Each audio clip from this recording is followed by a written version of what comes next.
Story 1. I've been working retail for about 3 years now, ever since I dropped out of college to help my mom with her medical bills. Started at a department store making minimum wage, but I worked my way up and finally landed a job at this high-end boutique downtown. The pay is decent, and honestly, I thought dealing with wealthy customers would be easier than the chaos at my old job. Boy, was I wrong. The boutique specializes in designer handbags and accessories. We're talking bags that cost more than most people's rent. I'd been there for about 6 months when this incident happened. My manager had stepped out for a late lunch, leaving me alone to handle the afternoon shift. It was a Tuesday around 2 p.m. when this woman walked in. She was probably in her 50s, wearing what looked like expensive clothes, but somehow managing to look completely disheveled. Her hair was a mess, and she had this wild look in her eyes that immediately put me on edge. She went straight to our display case where we keep the most expensive pieces. There was this limited edition handbag in there, a gorgeous burgundy leather piece that cost $8,000. We only had one in stock. Me, good afternoon. Can I help you find something today? Karen, that bag. That one right there. I need to see it. I unlocked the case and carefully took out the bag, placing it on the counter for her to examine. Karen, this is it. This is the one I saw in my dreams. Fate brought me here today.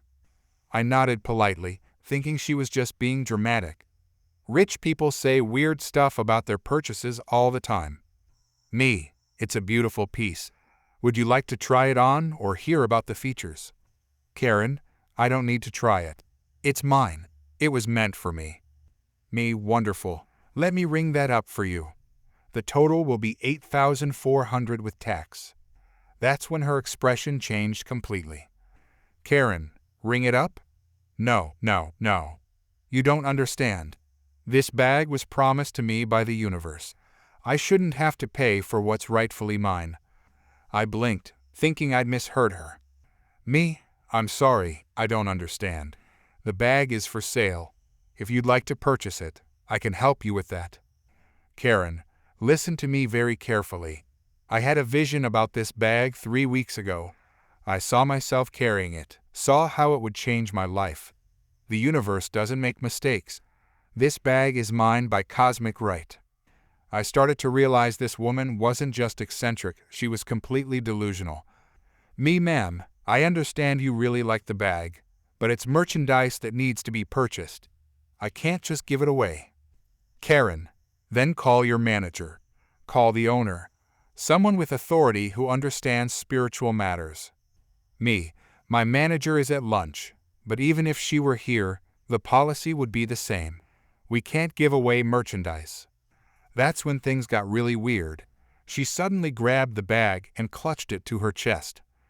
Karen, fine. If you won't recognize my rightful claim, then I'm not leaving. I'll wait here until someone with sense shows up. She walked over to one of our chairs and sat down, still holding the bag. Me, ma'am, you need to put the bag back. You can't just hold on to merchandise while you wait. Karen, watch me. 20 minutes passed. She just sat there, muttering to herself about destiny and cosmic signs. I called my manager, but it went straight to voicemail. I was getting nervous because technically she was shoplifting, but she wasn't trying to leave with the bag either. Me, ma'am, I really need you to return the bag. Other customers might want to see it. Karen, no other customers deserve this bag. Only I do. That's when I heard the front door click. At first I thought maybe my manager was back, but then I realized the sound was wrong. I looked over and saw that this crazy woman had somehow locked the front door from the inside. Me, did you just lock us in? Karen, I told you I wasn't leaving until this gets resolved. Now no one can make me leave. I started to panic. The boutique had a back exit that led to an alley, but it was kept locked and I didn't have that key. My manager had it and the main set was in the safe. Me, ma'am, you need to unlock that door right now. This is false imprisonment. It's a felony. Karen, it's not imprisonment when it's justified. I'm protecting what's mine. I tried calling the police, but she saw me with my phone and freaked out. "Karen, put that away. No police. They won't understand the spiritual significance of this situation." She was getting more agitated, pacing around while still clutching the bag. I was genuinely scared at this point. 2 hours passed. She had barricaded the door with one of our display cases, which I definitely couldn't move by myself. She was talking nonstop about signs from the universe and how this bag was going to solve all her problems. "Karen, you're too young to understand these things. When you're older, you'll realize that sometimes fate needs a little help." "Ma'am, please. My manager will be back soon. Let's just wait for her together without all this drama." "Karen, no, she'll just try to make me pay money for something that's already mine. Money is just a construct anyway. The universe doesn't deal in currency." Around 4 p.m., I heard banging on the front door. It was my manager with a police officer. Apparently, a customer had tried to come in and couldn't, so they called the store number. When my manager couldn't reach me, she got worried and called the cops. The officer was shouting through the door, but Karen just ignored him. She had made herself comfortable in the chair, the $8,000 bag on her lap like it was a pet. "Officer, ma'am, we know you're in there. Open the door and let's talk about this calmly." "Karen, I'm not opening anything until someone acknowledges my rightful ownership of this bag." That's when I learned something interesting about our boutique's security system. Apparently, there was a master override for the locks that could be controlled remotely. My manager had called the owner, who contacted the security company. Within minutes, we heard the front door unlock. The officer came in with my manager right behind him. "Manager, what in the world is going on here?" "Karen, finally, someone in charge. I need you to transfer ownership of this bag to me immediately. I've been waiting for hours." "Manager, transfer ownership." "Ma'am, that's not how retail works. You need to purchase items." "Karen, I refuse to pay for something the universe has already given me. This is discrimination against people with spiritual awareness." The officer stepped forward. "Officer, ma'am, you're currently committing several crimes: false imprisonment, theft, and criminal trespass. I need you to put down the bag and come with me." "Karen, this is religious persecution. You're all too materialistic to understand." She finally put the bag down, but only because the officer was moving toward her. She started ranting about her rights and cosmic justice. As they led her away, she kept shouting back at us. "Karen, you'll see. The universe will make this right. That bag will never bring anyone else happiness because it's meant for me." After she left, my manager and I just stood there in shock. The whole thing felt surreal. We had to give statements to the police and fill out incident reports. The crazy part? 2 days later, we found out she had tried the same thing at 3 other high-end stores in the city that same week. Apparently, she'd been having these visions about different luxury items and trying to claim them based on spiritual ownership. She ended up getting charged with multiple felonies and had to pay restitution to all the stores. The judge ordered a psychological evaluation too. The funniest part of the whole thing was what happened to the bag. After all her drama about it being meant for her, we sold it the very next day to a sweet elderly woman who was buying it as a gift for her granddaughter's graduation. She paid full price without any mention of cosmic destiny, and everyone walked away happy. Sometimes I wonder if Karen ever realized how ridiculous she sounded, but honestly, I doubt it. Some people are just so entitled they think the whole world should bend to their will, even when their will makes absolutely no sense. Story 2. Let me back up a bit. I'm 16, and this is my first real job. My parents said if I wanted a car, I had to earn half the money myself. So 3 months ago, I started working at this burger joint downtown. It's not glamorous, but the pay is decent for a teenager and most customers are pretty normal. I work the evening shift on weekdays and weekend mornings. The job is pretty straightforward: take orders, make drinks, help with food prep. The manager is cool and my coworkers are mostly other high school kids. We all just want to make some money and go home. The thing about our restaurant is that we switched to paper straws about 6 months ago. Corporate decided to go more environmentally friendly. We have signs everywhere explaining the switch. Most people don't care. Some complain a little, but that's about it. So there I was last Tuesday, working the front counter during the dinner rush. This woman walks in probably in her 40s, wearing expensive-looking clothes and carrying one of those designer purses. She looked like she was having a bad day before she even opened her mouth. She marches up to my register and doesn't even look at the menu. "Karen, I want a large chocolate milkshake. Make sure it's extra thick." Me, "Sure thing. That'll be $4.50. She pays and steps aside while I make her drink. I blend it up nice and thick like she asked, put it in our largest cup, and grab one of our paper straws from the dispenser. Me, "Here you go, ma'am. One large chocolate milkshake." She takes the cup, and immediately her face twists up like she just smelled something terrible. "Karen, what is this?" Me, "Your chocolate milkshake." "Karen, this straw, it's paper." Me, "Yes, ma'am. We switched to paper straws a few months ago. They're better for the environment." That's when she completely lost it. "Karen, are you kidding me right now? Do you have any idea what you've done?" Me, "I'm sorry, I don't understand." "Karen, I'm on a very strict diet plan. My nutritionist specifically told me that plastic straws help me control my portions better. Paper straws dissolve and add extra calories to my drinks." I honestly thought she was joking at first, but her face was dead serious. Me, "Ma'am, paper straws don't really dissolve into drinks, and even if they did, paper wouldn't add calories to your milkshake." "Karen, don't you dare tell me what my nutritionist said. You're just a teenager working minimum wage. What could you possibly know about nutrition?" My manager noticed the commotion and walked over. "Manager, is everything okay here?" "Karen, your employee has completely sabotaged my diet by tampering with my drink order." Manager, "I'm sorry, what happened exactly?" Karen, "He put a paper straw in my milkshake instead of plastic.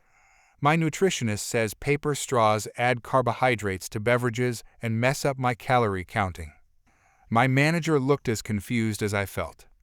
Manager, "Ma'am, we've been using paper straws for months. We have signs posted about our environmental initiative." Karen, "I don't care about your signs. I'm a paying customer and I demand proper service." She was getting louder and people were starting to stare. A few customers had their phones out. Me, "I can get you a plastic spoon if that would help." Karen, "A spoon? A spoon? Do you think I'm some kind of child who doesn't know how to use a straw?" That's when she did it. She pulled back her arm and hurled the entire milkshake right at my chest.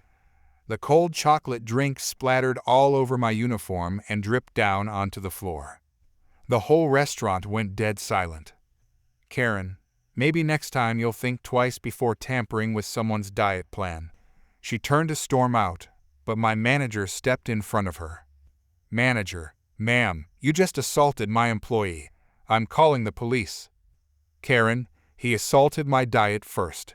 Manager, "You threw food at a minor. That's not okay under any circumstances." While my manager called the cops, I grabbed some towels to clean up. Several customers came over to make sure I was okay and offered to be witnesses. One lady even gave me $20 for a new shirt. The police showed up about 10 minutes later. By then, Karen was trying to leave, but the customers who filmed everything weren't letting her get away with it. "Officer, we had reports of an assault here?" Karen, "Yes, this boy sabotaged my special diet by giving me the wrong straw." Officer, "So you threw food at him?" Karen, "I was defending my health. My nutritionist says paper straws add calories." The officer looked at her like she had 3 heads.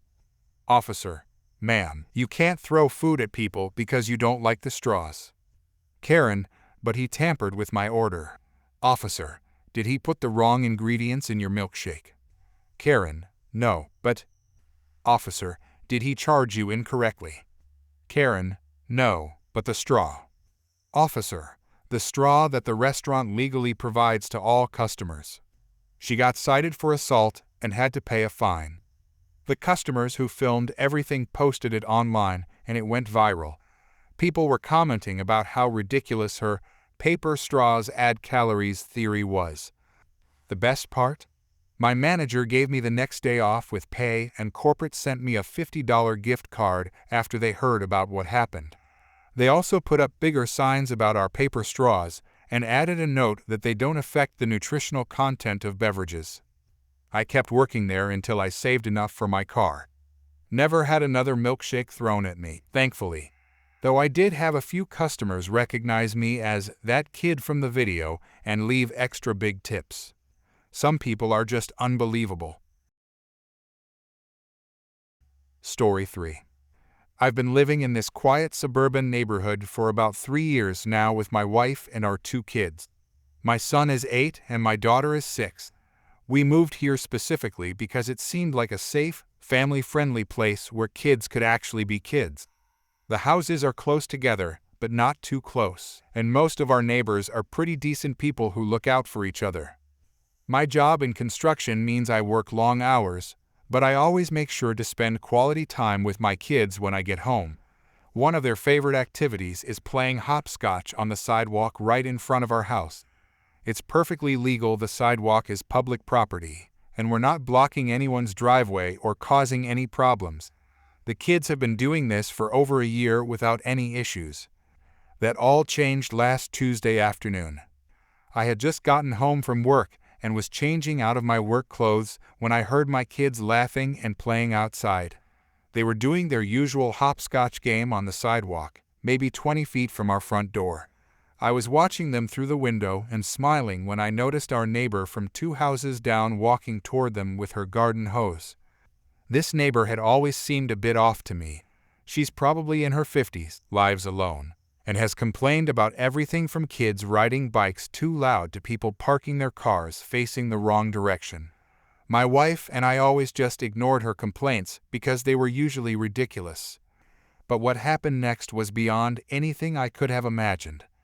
I watched in shock as she turned the hose on full blast and started spraying my kids.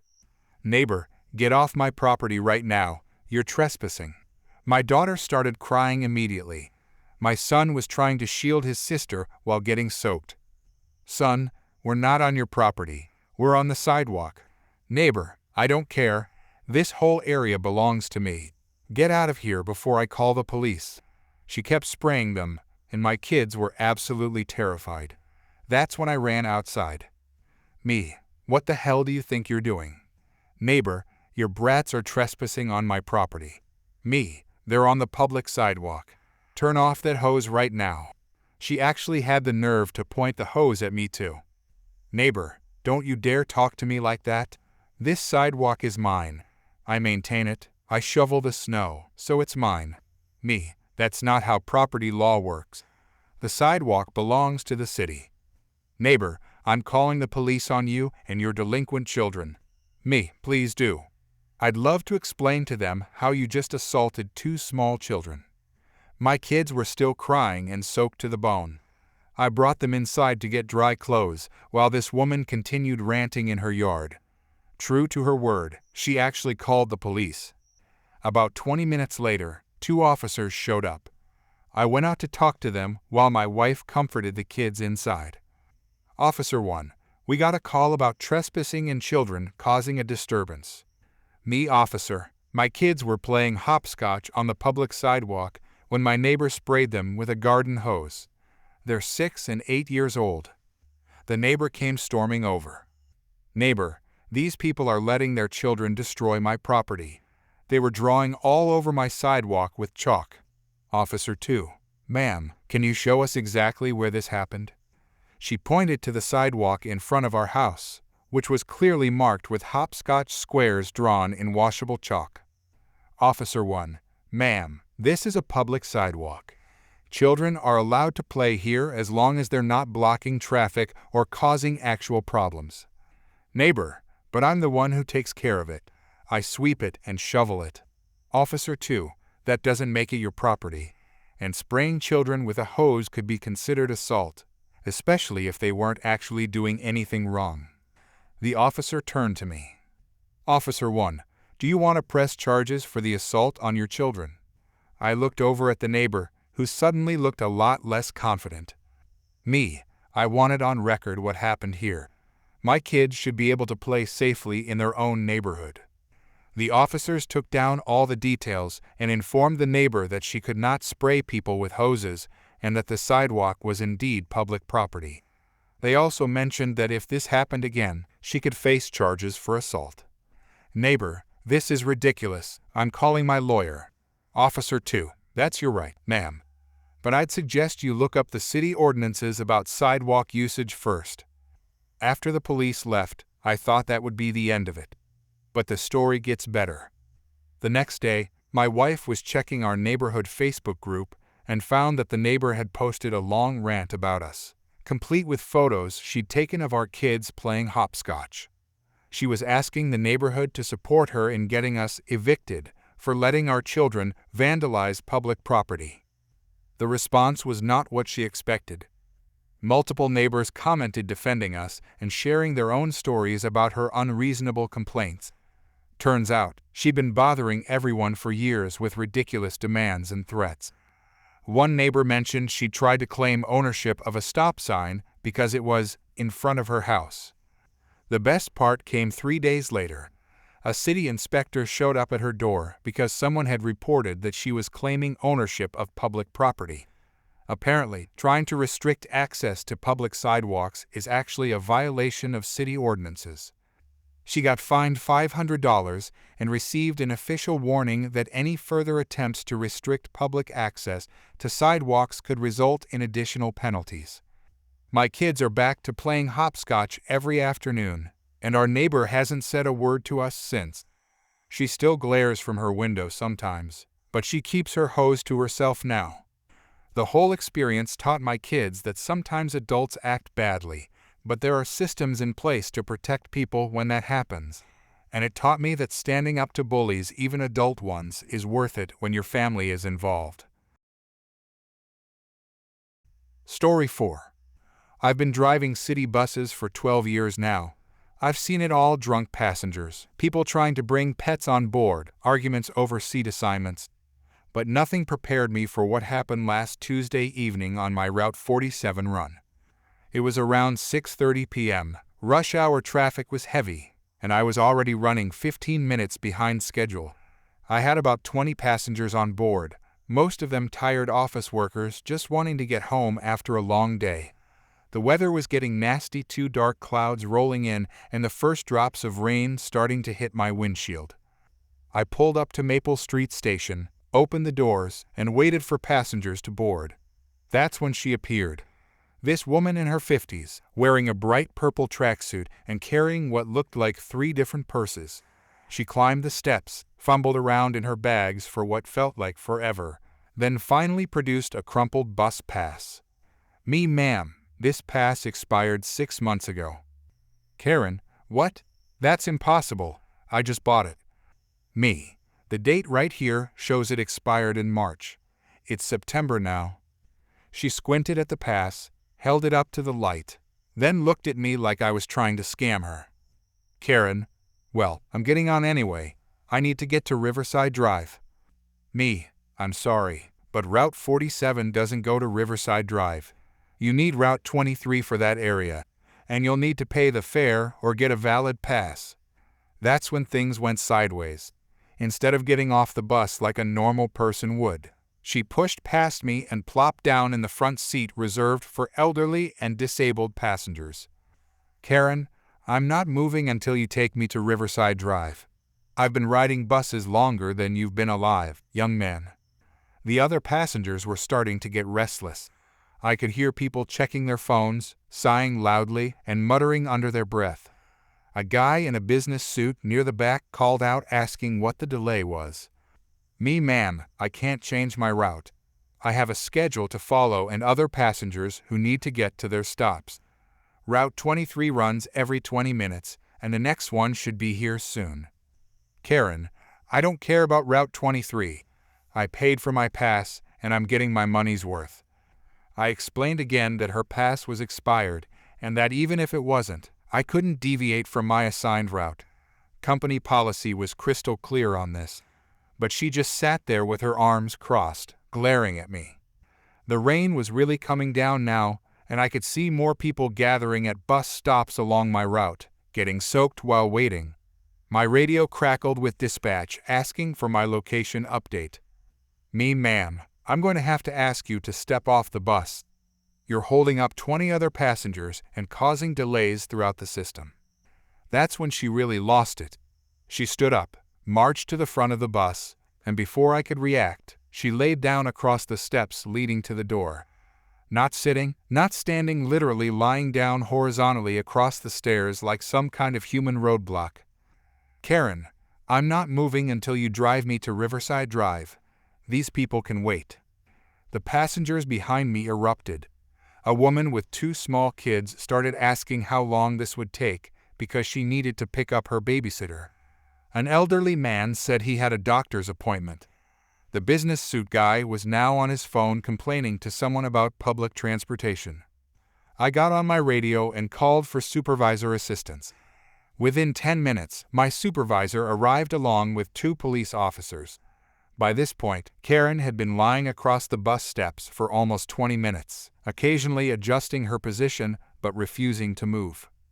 The first police officer approached the bus and tried reasoning with her. "Officer, ma'am, you need to clear the steps so this bus can continue its route." "Karen, not until he takes me home. I'm a taxpayer and I have rights." "Officer, you have the right to purchase a valid fare and ride the appropriate route. You don't have the right to hold up public transportation." She started going on about discrimination and how nobody respects seniors anymore. The officer was patient but firm, explaining that she was committing a misdemeanor by interfering with public transit operations. Meanwhile, dispatch had sent a replacement bus to pick up my passengers. As they filed off, several of them made comments to Karen about being selfish and inconsiderate.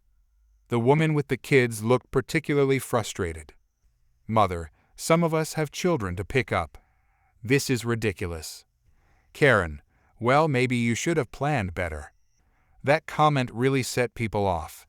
Even the elderly man, who had been quiet up until then, shook his head in disgust as he walked past her. The second officer tried a different approach, explaining that they could charge her with disorderly conduct, obstruction, and fare evasion. The fines could total over $400. "Karen, fine me then. I'm not moving." But when the officer actually started writing the citation, her tune changed quickly. She sat up, looking panicked. "Karen, wait, you're actually going to fine me. I thought you were bluffing." "Officer, ma'am, you've had multiple opportunities to resolve this peacefully." Suddenly she was trying to negotiate, offering to pay for a new bus pass, asking if she could just ride to the next stop, anything to avoid the fine. But it was too late for deals. The officers helped her off the bus steps and continued processing her citations. My supervisor checked if I was okay to continue driving, and within another 10 minutes, I was back en route with a new group of passengers. The best part came 2 days later when my supervisor called me into the office. Apparently, Karen had filed a complaint against me with the transit authority, claiming I had been rude and discriminatory. But here's the thing, every city bus has multiple security cameras recording audio and video. The review board watched the entire incident unfold and not only dismissed her complaint, but commended me for staying professional throughout the whole ordeal. They also forwarded the footage to the police to support the charges against her. Karen ended up paying over $350 in fines, and according to my supervisor, she's now banned from riding city buses for 6 months. The transit authority takes interference with operations very seriously, especially when it affects multiple routes and passengers. I heard through the grapevine that she tried to get a refund on those fines, claiming the officers were too harsh.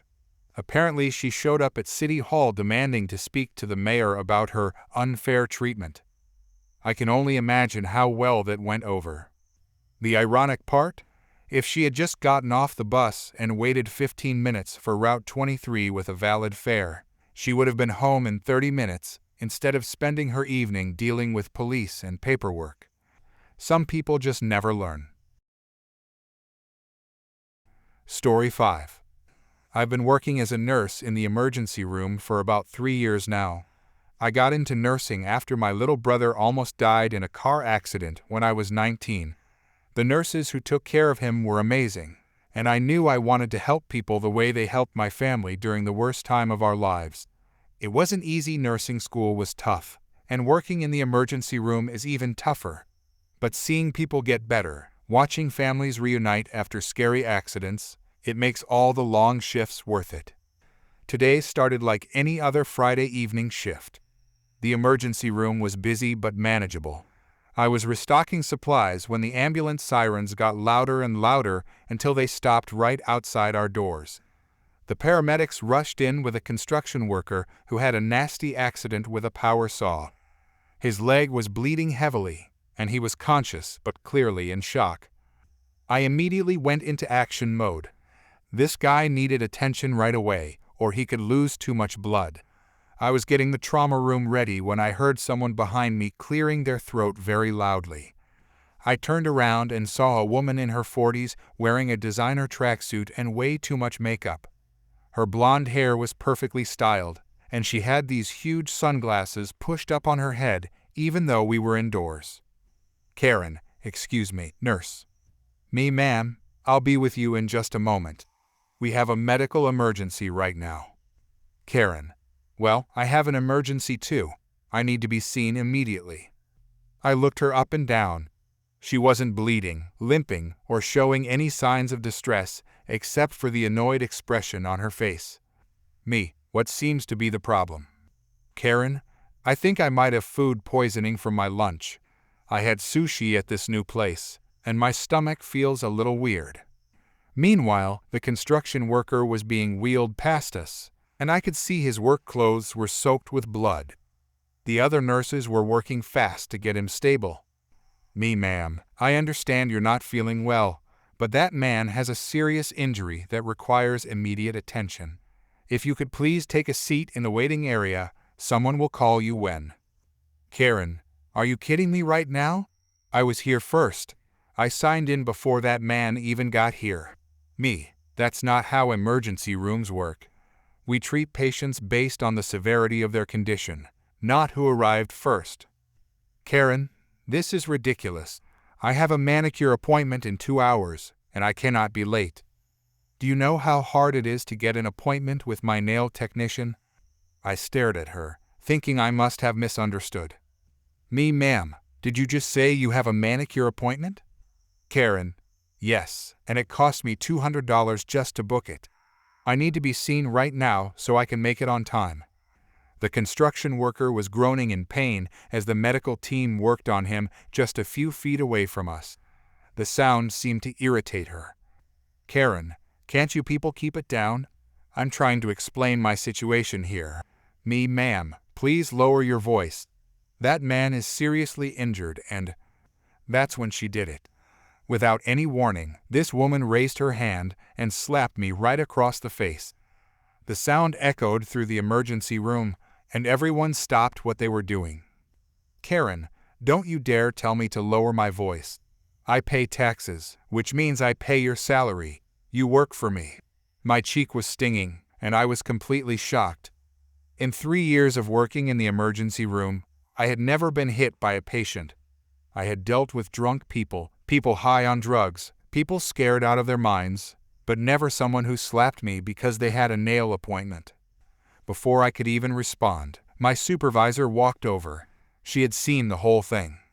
Supervisor, ma'am, you need to leave this hospital immediately. Karen, I'm not going anywhere. I demand to see a doctor right now. Supervisor, you just assaulted a member of our medical staff. I'm calling security and the police. Karen, you can't kick me out. I'm sick. This is discrimination. Supervisor, you told our nurse your emergency was a manicure appointment. You don't appear to be experiencing any medical distress, and you just committed assault. Security will escort you out. 2 security guards appeared within minutes. They were both big guys who looked like they had dealt with difficult people before. Security guard 1. Ma'am, you need to come with us. Karen, this is outrageous. I'm going to sue this hospital. I'm going to sue all of you. As they started to escort her toward the exit, she kept yelling about her rights and her manicure appointment. But the best part was what happened next. 2 police officers walked through the emergency room doors just as security was walking her out. Apparently, someone had already called them. Officer 1, are you the woman who assaulted the nurse? Karen, I didn't assault anyone.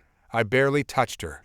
She looked back at me with this panicked expression like she just realized she might actually get in trouble for what she did. Officer 2, we have several witnesses who saw you slap the nurse.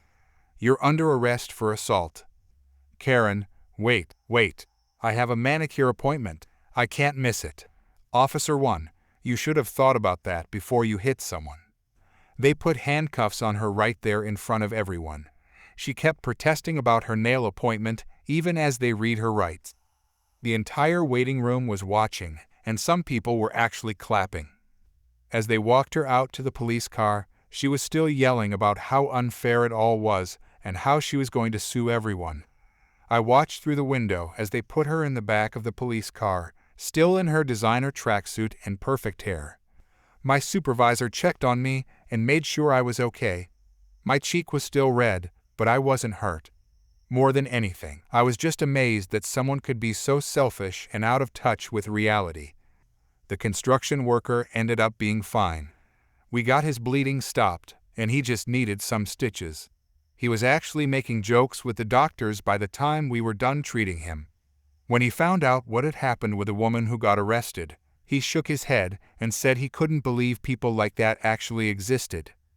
About a week later, my supervisor told me that the woman had been charged with assault and had to pay a fine.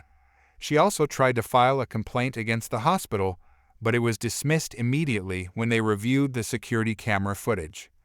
I never did find out if she made it to her manicure appointment.